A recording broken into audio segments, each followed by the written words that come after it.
শীত চলে যাওয়ার আগে বেগুনের এই রেসিপিটা একবার বানিয়ে দেখতে পারো। এই রেসিপিটা গরম ভাত বা রুটি দুটোর সাথেই ভালো লাগবে। প্রথমে একটা থালায় বেগুন নিয়ে তাতে লবণ, হলুদ গুঁড়ো, লঙ্কা গুঁড়ো দিয়ে ভালো করে মাখিয়ে 10 মিনিট রেখে দেবো। এরপর কড়াইয়ে সর্ষের তেল গরম করে দুটো শুকনো লঙ্কা দিয়ে ভালো করে লঙ্কাগুলো ভেজে তুলে নেব।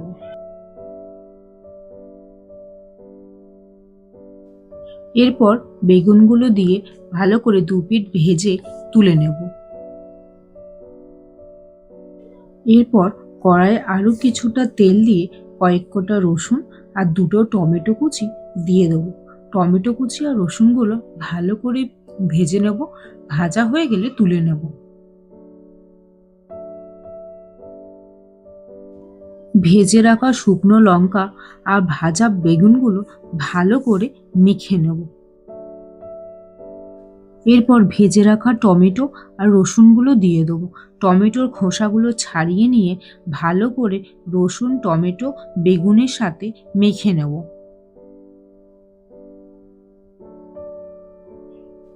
পরিমাণ মতো লবণ, কিছুটা ম্যাগির মশলা দিয়ে দেবো এবং কুচি করে রাখা পেঁয়াজ এবং ধনেপাতা কুচি দিয়ে ভালো করে মেখে নিলে তৈরি হয়ে যাবে বেগুনের ভর্তা। শীতের দুপুরে গরম ভাতের সাথে এই বেগুনের ভর্তা দিয়ে এক থালা ভাত নিমেষেই শেষ হয়ে যাবে।